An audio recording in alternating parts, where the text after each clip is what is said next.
네, 이슈 나옵니다. 능동형 유기발광 다이오드, 일명 아몰레드인데요. 관련주들이 예전에는 이것을 채택한 휴대폰이 처음에 등장을 하면서 굉장히 증시에서도 반짝반짝 빛이 났습니다.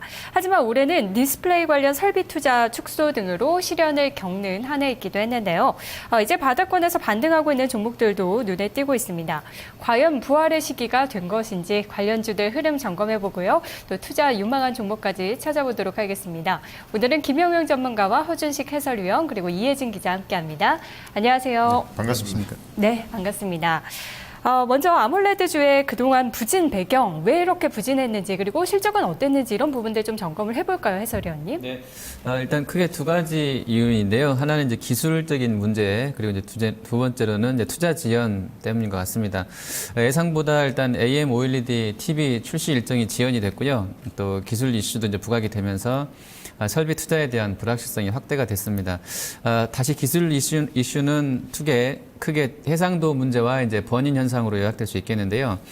기판이 넓어지면서 디스플레이 기판이 넓어지면서 디스플레이 상에 구멍이 송송 뚫리는 것처럼 화면에 이제 공간이 생기는 문제들이라든지 각각의 픽셀이 자체 발광하는 문제, 기술적인 특성상 만약 어떤 화면이 오랜 시간 정지된 기능을 보인다면 픽셀이 특정 화소가 타버리기 때문에 자국이 남게 되는 일종의 잔상이 남아있는 어떤 그런 번인 현상으로 요약이 되겠습니다. 따라서 이 AM-OLED 기술에 대한 회의론은 있어 왔었고요. 여기다가 수요조차 낙관할 수 없는 상황이라서 발주가 안 되면서 장비 발주도 안 되면서 AM-OLED는 부진했다고 보시면 되겠습니다. 그리고 삼성이 최근에 이제 주저했던 것은 AM-OLED TV 관련해서는 단가로 봤을 때는 백라이트 유닛이 들어가는 기존의 그 LED TV로 명칭이 되는 LCD보다 단가가 비싸고요. 이쪽 TV가. 네. 해상도도 안 좋아서 경쟁력이 떨어진다는 점이겠고요. 플렉시블은 두께와 무게 면에서는 개선이 되고 있는데 시장성은 아직 검증이 되고 있지 않기 때문에 선뜻 대량으로 증설 들어가지 못하는 것으로 파악이 되고요. 시장에서도 일단 A2 확장 라인, A2 익스펜션 라인에 대해서는 이미 기정사실화하고 있는 분위기인데 이게 이제 규모가 훨씬 더 큰 A3 라인으로의 투자 연속성에 대해서는 의문이 남아 있었던 것이고 이러한 것들이 불확실성으로 연결이 되고 있는 것 같습니다. 뭐 기술적인 부분은 좀 어렵지만 이 얘기를 요약해 보니까 기술적으로 좀 회의론도 일부 나왔고 또 경기 침체로 수요도 약간 부진했다라는 부분 지적을 해주셨는데요. 전문가님께서 보시기엔 어떤가요? 마찬가지입니다. 이 장비 회사들은 어차피 이제 완성 회사가 부품 발주를 해서 그래서 먹고 사는 구조인데 제일 큰 게 이제 항상 그 플렉서블 OLED 그다음에 이제 특히 연말 쇼핑 시즌에 맞춰가지고 지난 이제 7월 달 경에 뭐 얘기를 했죠. 그래서 아몰레드 TV가 이제 나올 것이다. 뭐 이렇게 했는데 그게 좀 무산이 됐고요. LG전자는 55인치 정도 연내 출시를 그래도 기획을 하고 있습니다. 그렇지만 이제 LG전자 같은 경우도 UDTV라고 그쪽이 일단은 좀 포커싱을 맞추고 이건 테스트 마케팅 하듯이 그렇게 진행되다 보니까 굳이 지금 현재 발주를 안 내고 기존 라인 정도를 활용해 가지고 이제 테스트를 해본다는 의미를 갖고 있어요. 그러다 보니까 이제 당연히 주가가 이제 좀 밀리고 그다음에 이제 아까 삼성 디스플레이 얘기했지만은 뭐 라인을 갖다 새로 증설해 갖고 하는 게 아니라 기존 라인을 좀 확장을 해 가지고 요 정도 수요 정도밖에 안 나오니까 기업들 실적이 당연히 수주를 못 받았으니까 지금 상당히 어렵게 좀 진행이 되고 있다. 뭐 이렇게 생각이 됩니다. 네, 뭐 LG나 삼성 쪽에서 적극적인 투자나 연구 개발을 해야지 아무래도 이런 분위기가 좀 확산이 되지 않을까 싶은데요. 전문가님께서 지적을 해주신 것처럼 뭐 55인치 TV라던가 2013년 CES에서 공개한다 이런 얘기도 있는데 여러 가지 논란들은 아직 많이 남아 있는 것 같습니다. 자, 그렇다면은 관련주들 좀 주가 추이를 점검해 보도록 할게요. 연초 대비 좀 하락한 종목들도 많이 있는 것 같은데요. 하락한 정도가 아니라 아마 가장 많이 빠진 그런 종목이 아닌가. 뭐 대선 테마주 말고는 거의 제일 많이 빠졌을 겁니다. 그래서 이제 이 꿈의 상승을 한다고 하는데 차트를 잠깐 보시면요. 덕산 하이메탈 같은 종목이 그 중에서는 이제 가장 좀 낮다 이렇게 많이 분석들을 하고 있는 종목이에요. 근데 이 덕산 하이메탈 같은 경우도 지금 이제 급락이 했다가 급반등이 좀 나오고 있는데 그나마 이제 최근에 조금 그래도 강세를 좀 보여주거나 하는 종목들이 LCD라든지 반도체를 원래 하고 있던 회사들이 이제 아몰레드 이렇게 신규 이제 사업 투자를 해서 이렇게 진행이 되거든요. 그러다 보니까 이제 솔더볼 만드는 게 이제 스마트폰에도 좀 들어가고 하니까 덕산 아이메탈이 그나마 올라 있는데 대부분 이제 V자형 반등이 어느 정도 좀 나와가는 그런 위치다. 그래서 덕산 아이메탈 말고도 지금 SFA라든지 이런 종목들도 한 30%씩, 그 다음에 대개 보면 이제 테라세미콘 뭐 이런 종목들은 그야말로 지금 36,000원짜리가 13,000원까지 빠져나왔으니까 여러분들이 그냥 보기에도 한 3분의 1 토막 가까이 많이 났던 빠졌어요. 그런 종목입니다. 그래서 이런 종목들이 이제 빠르게 반등이 나오고 있는데 지금은 제가 볼 때는 뭐 신규 라인 이제 일부 이제 발주가 나간다 이런 얘기들이 좀 나오고 있습니다만은 그게 이제 먹고 사는데 그나마 좀 가뭄의 단비 같은 정도밖에 안 된다. 제가 볼 때는 촉촉하게 땅 안에까지 이제 적셔줘야 되는데 이제 먼지만 안 날릴 정도 그 정도 수준이라고 생각이 돼요. 그래서 기술적 반등 정도다라고 이제 이해하시면서 매매 접근하는 게 좀 타당하다 이렇게 말씀드립니다. 네, 바닥을 좀 잡고 올라오는 종목들도 있는데 아직까지는 기술적인 반등의 흐름으로 좀 파악을 하고 계신 것 네네. 같네요. 허 의원님, 그렇다면 네. 가장 큰 문제가 또 증설일 것 같은데 네, 증설은 어느 정도 좀 되고 있나요? 네, 일단 그 자세한 건 좀 이따 더 말씀을 드리겠고요. 기존의 그 이제 삼성 디스플레이 관련해서 현재 이제 가동 중인 공장을 보면 그 A1이 4.5세대인데요. 월 단위로 캐파가 이제 56,000장 정도가 되고요. 이제 A2 라인이 이미 이제 가동해서 돌아가고 있죠. 5.5세대 라인이고 월간으로 역시 캐파가 56,000장입니다. 이 라인을 이제 5인치 패널로 환산한다고 그러면 약 1억 3천만 대 정도 수준이라서 내년에 지금 삼성 쪽 무선 사업부, 그러니까 태블릿이라든지 단말기 쪽, 히드 단말 쪽 스마트폰 관련해서 OLED 패널 수요가 올해보다 한 100% 증가할 것으로 추정되고 있기 때문에 그게 이제 역시 5인치 패널로 환산하면 한 2억 개 정도로 추정이 됩니다. 그래서 네. 지금 아까 제가 A2 라인까지가 1억 3천만 대라고 말씀드렸는데 7천만 대 정도가 부족한 거죠. 따라서 이제 증설은 누가 생각하더라도 될 것으로 보고 있고요. 수급비가 지금 그림이 준비되는데요. A2 익스펜션 라인까지 했을 때 내년부터 확실히 수요 대비 캐파가 부족한 상황으로 간다. 따라서 증설은 될 수밖에 없을 것이고요. 2014년도 그림 보시면 총 2억 9,500만 장이 필요합니다. 또 내년보다는 한 9,500만 장 더 들어가야 되는 것이기 때문에 증설은 좀 될 것으로 생각은 하고 있습니다. 네. 예. 그렇군요. 올해보다는 내년이 훨씬 또 증설이 많이 될 것으로 기대가 되는데 여러 가지 논란 가운데 좀 가장 관심이 많으실 만한 내용을 좀 뽑아봤습니다. 삼성전자 이제 갤럭시 S4 곧 나온다고 하죠.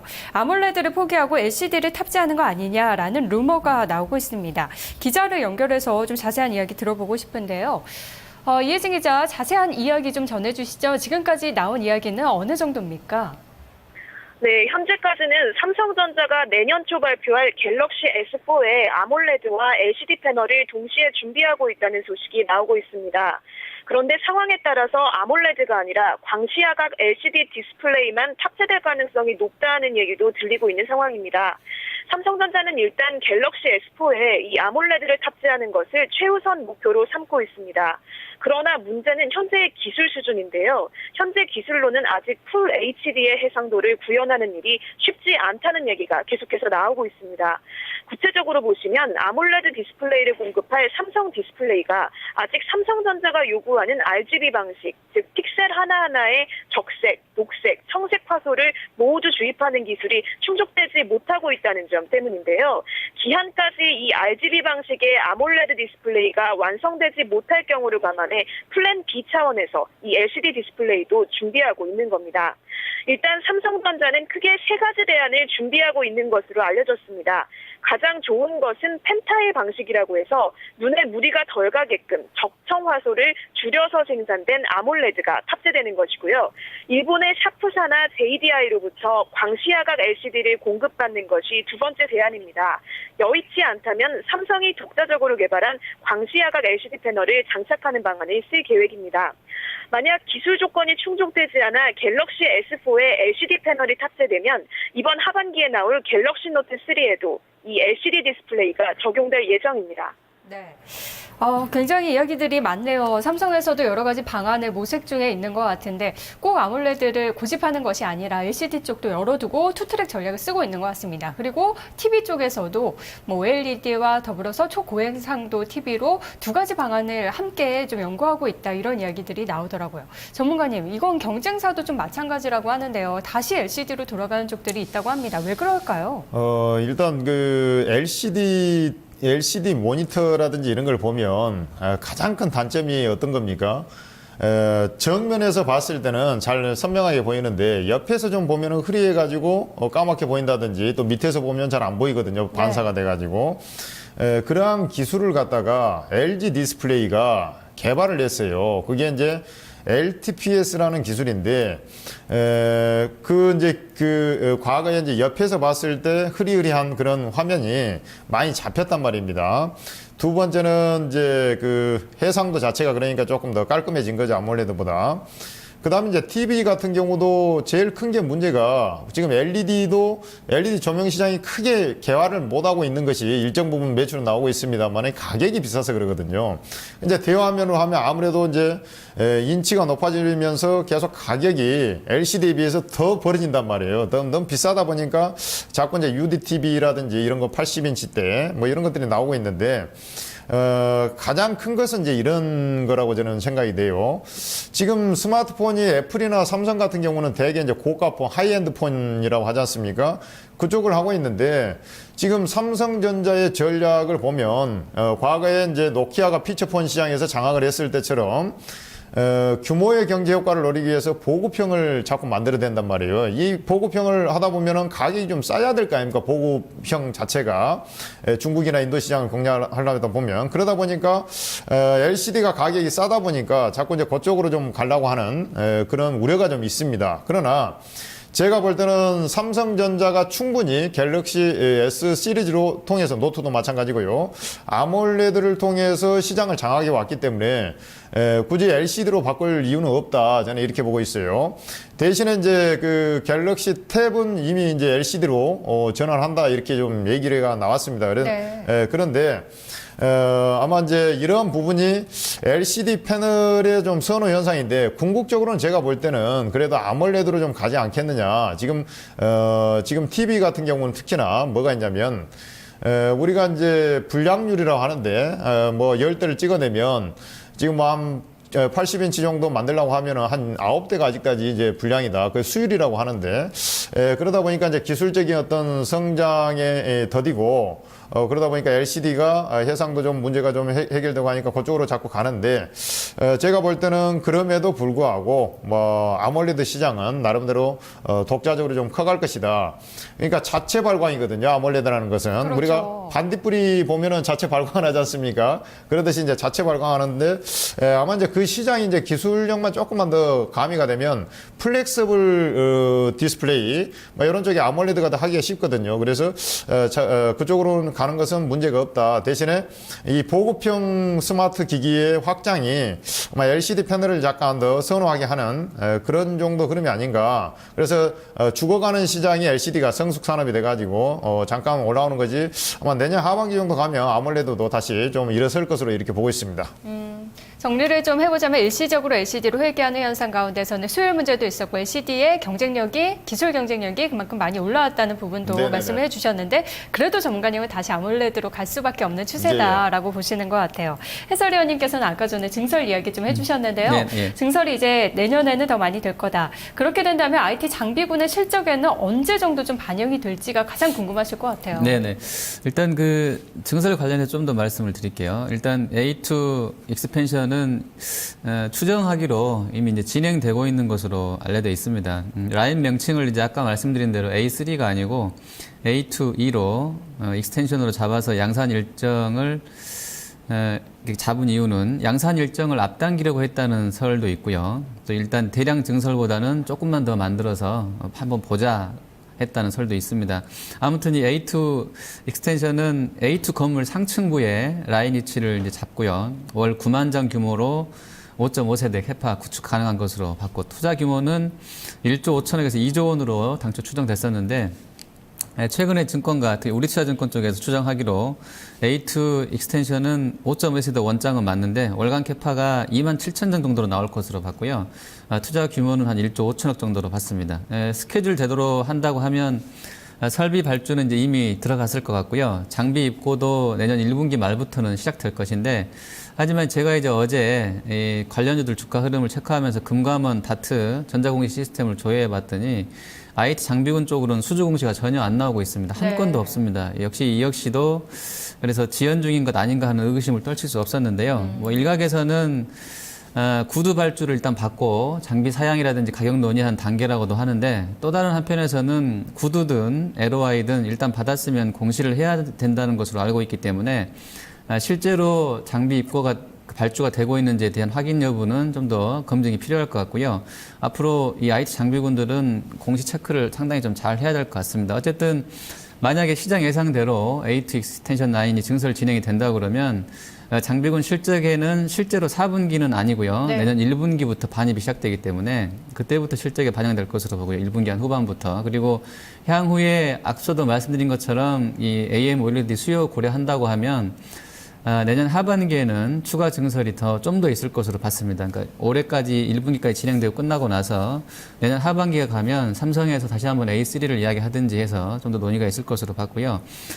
그리고 아까 이제 그 이혜진 기자 이야기한 것과 관련해 조금 제가 좀 첨부를 하자면, 네. 일단 1차적으로 시장에서 그런 리스키한 요인들을 점검했던, 지적했던 상황들이 많습니다. 그래서 사실 갤럭시 노트 2 관련해서도 LCD를 쓰지 않을까 했었는데 시장에서 우려를 했었었는데, 그러니까 백라이트를 넣어가지고요. 실제로 AM OLED로 나왔고요. 그래서 그렇죠. 네, 이게 아마 삼성 쪽에서는 그 애플과의 하드웨어 차별성을 위해서 LCD를 안 버릴 것으로 저도 보고 있습니다. 애플은 또 LCD를 고집하고 있으니까요. 그렇죠. LG 디스플레이에서 갔다가 그걸로 이제 IPS니 뭐니 해서 계속 그쪽을 부각시키고 있기 때문에 삼성이 하드웨어로 애플과 붙이려고 그러면 AM OLED를 포기하면 안 되죠. 그래서 어떻게든 기술력을 좀 더 높여서 해야 될 것 같고요.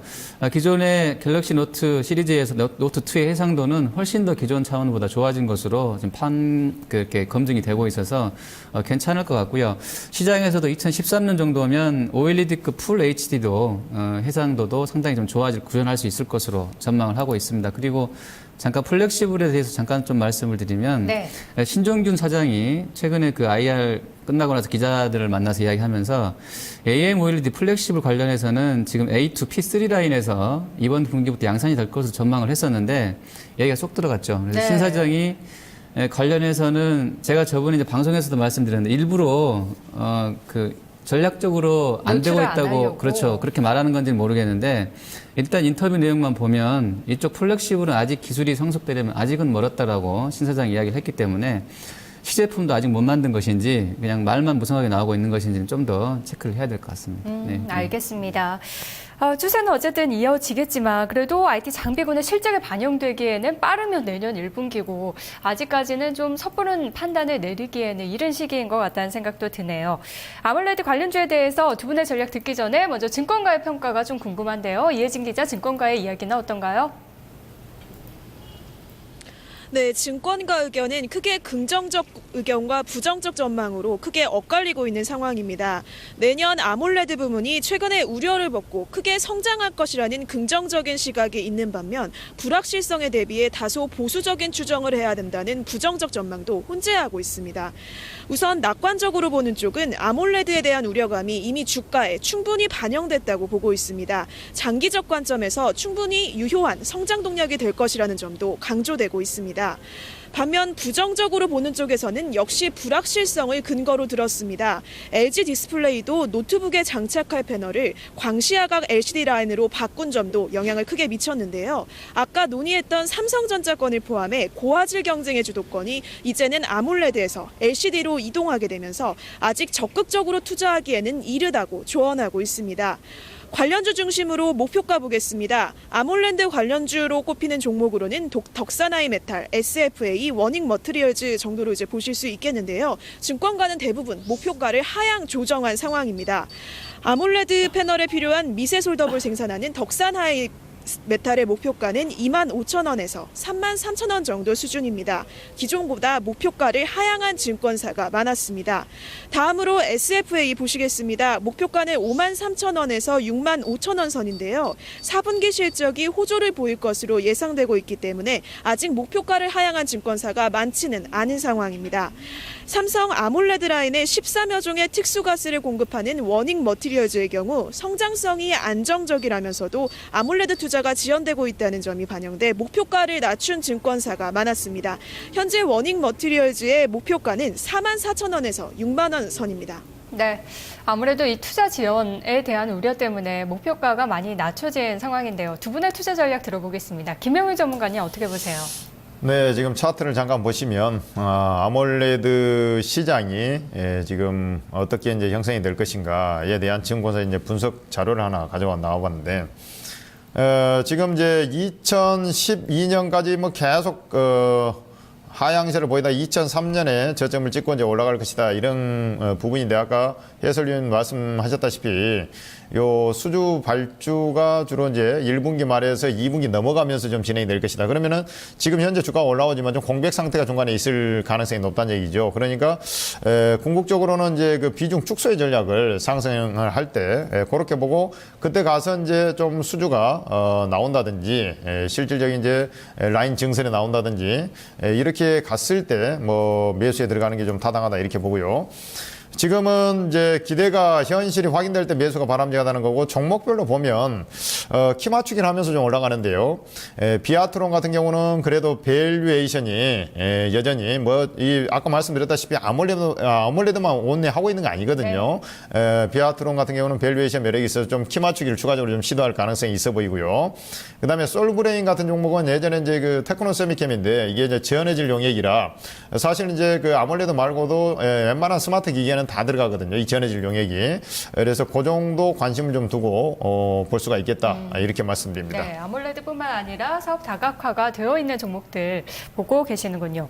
해설위원님께서도 전략 정리해 주실까요? 네, 일단 아까 말씀드린 대로 A2 그 익스텐션 라인 공시가 나오고 있지는 않은데 만약에 나온다 그러면 이건 제가 어제 이제 업체 관계자 직접 인터뷰에서 받은 내용이라서 네. 신뢰도가 상당히 높다고 보시면 되겠습니다. 아마도 이제 양산 테스트 바로 없이 곧바로 A2 라인 때 들어갔던 업체들이 그대로 다 들어갈 겁니다. 그래서 제가 확인한 바로는 A2 라인 증설 때 들어가던 업체들이 총 5곳인데요. SFA가 들어갔었고요. 그리고 SNU, 또 ICD, 테라세미콘, AP 시스템 5개 업체는 A2 익스텐션 라인에도 곧바로 들어갈 수 있겠다. 그러니까 테스트 필요 없이 바로 들어가면 장비를 납품할 수 있는 업체고요. 추가로 들어갈 업체 후보군으로도 이것은 그냥 참고하시기 바랍니다. 원익 IPS도 이번에 A2 익스텐션 라인에 들어갈 것으로 기대를 하고 있다고 하는데 원익 IPS는 사실 뉴스 나오는 걸로 봐서는 여기 기대감인데 실제로 확정될지는 모르겠어요. 어쨌든 좀 보시고요.